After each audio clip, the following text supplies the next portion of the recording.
This presentation is a statement of my assessment knowledge and my beliefs about assessment. Overview of what I know and believe about assessment. I believe that the purpose of assessment is to be used as a tool to understand student progress and guide student instruction rather than just a measure of student achievement. Platforms like Google Classroom and hardware like Google Chromebooks can streamline assessment processes and make the assessment process more convenient and effective. Formative assessments allow teachers to adjust their teaching strategies to better meet student needs, and summative assessments are useful in providing knowledge on the student's level of understanding. Quality feedback is more important than grades, however, as it helps students understand their strengths and areas for improvement. Assessment is more than just assigning marks. It's about fostering growth, understanding challenges, and celebrating success. Assessment can be a way to recognize and value students' identities and perspectives and provide opportunities for self-reflection. Every student learns differently, and assessment should reflect and accommodate these differences. What is important to me in creating an assessment framework in my classroom? Culture. Assessment should reflect and honor the diverse backgrounds of my students, including Mi'kmaq, Gael, Acadian, and African Nova Scotian cultures. Meaning, assessment tasks should have a clear connection to real-life skills or issues such as reconciliation. Continuous assessment is important as it gives regular opportunities for students to self-assess and receive feedback rather than relying only on summative assessments. Using tools like PowerSchool and TieNet effectively to reduce redundant tasks and focus more on teaching. Clear expectations, rubrics, and success criteria should be student-friendly and available before tasks begin, ensuring students know what is expected. In what ways does assessment data inform teaching and learning? Identifying strengths and gaps. Assessment data highlights where students excel and where they struggle, which allows for targeted interventions. Tracking growth over time. Formative and summative assessments trends helps teachers see how students develop knowledge and their skills throughout the term. Differentiation. Data helps tailor lessons to meet diverse students' needs, ensuring that all students are challenged and supported appropriately. Curriculum planning. Trends in assessment data can reveal areas where the curriculum might need adjustment. Student reflection. Sharing data with students helps them reflect on their learning, set goals, and take responsibility for their progress. My hot take on using grading for assessment. I believe that grading prioritizes scores over learning. Students may focus on achieving a grade rather than understanding concepts or engaging deeply with the material.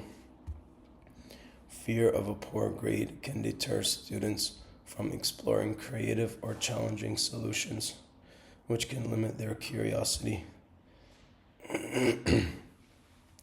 It oversimplifies learning by reducing the complex learning process to a single number or digit, and fails to capture the full scope of a student's progress. It is commonly inconsistent because grading criteria can vary between teachers, leading to a lack of standardization. Grading tends to focus on final outputs, summative assessments, rather than the learning journey, which neglects the importance of effort, improvement, and problem solving.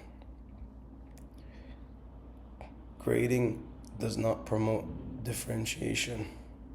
It does not account for different learning styles, paces, or personal growth pathways. What connections can I make to course resources, assessment policies, and curriculum to support my claims about grading? Assessment and evaluation must have a clear purpose and defined criteria of what students need to know, show, and do that are communicated to students in advance of the related learning. This quote was taken from the Student Assessment Policy designed by the Nova Scotia government. Assessment in the classroom includes fostering a classroom environment where conversations about learning take place, where students can check their thinking and performance and develop a deeper understanding of their learning. This quote was taken from the Mathematics 7 guide designed by the Nova Scotia government. We can see in these two quotes that a simple letter or grade does not cover all of these points. There needs to be a deep type of formative assessment in place to cover all of these points.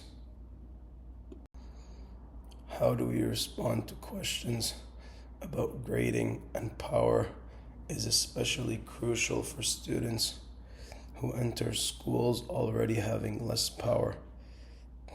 This is taken from a course reading, Empowering Students by Demystifying Grading.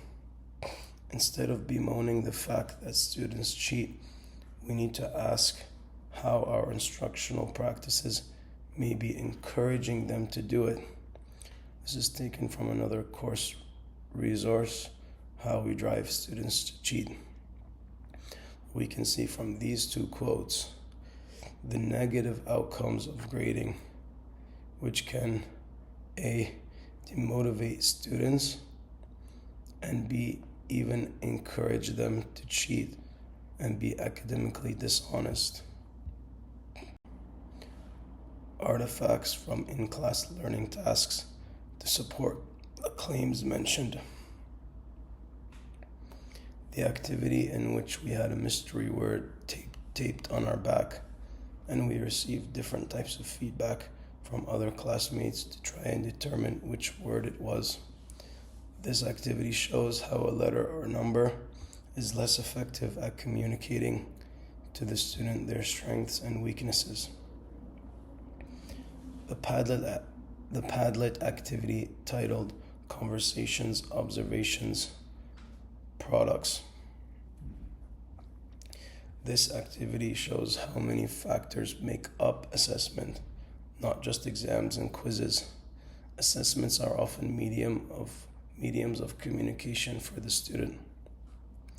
H5P 5.1, 7 strategies for using formal assessment. The 7 strategies are background knowledge probe, misconception check, student discussion forums, check where students have difficulty, give non-graded practice quizzes, embed quizzes in videos, and use polls. All of these alternate strategies to grading, all of these are alternative strategies to grading that incorporate more formative assessment practices and can be very effective. H5P6 Assessment for Learning. This activity shows the importance of adding assessments for learning to the curriculum. It emphasizes collaborative learning between teachers and students, introduces the philosophy that every student can learn, and states that assessment tasks are designed to make the learning process as well as the attainment of learning visible. H5P 7.1. The 4 steps are: expose students to examples of excellence, expand vocabulary to support reflection and analysis, practice giving feedback with peer critique, and apply analysis skills to self-assessment. Mastering self-assessment can be more effective in some stages of a course than grading. H5P 7.2 Learner Feedback. Learner feedback is essential in education because it bridges the gap between learning, empowering both students and teachers to grow. Feedback helps students to understand what they did well and where they need improvement. This is more valuable for students than a simple letter or grade. My concluding statement. I learned many things about assessment in this course, including how to create an assessment framework in my classroom. I also learned how assessment data informs teaching and learning. In particular, I learned that grading, while long considered a cornerstone of traditional education, often falls short in fostering meaningful learning. It reduces the complex learning path into a simplistic letter or grade, which can demotivate students. By shifting away from grades toward more formative feedback, teachers can focus on what truly matters, nurturing curiosity, building skills, and empowering students. Thank you for watching.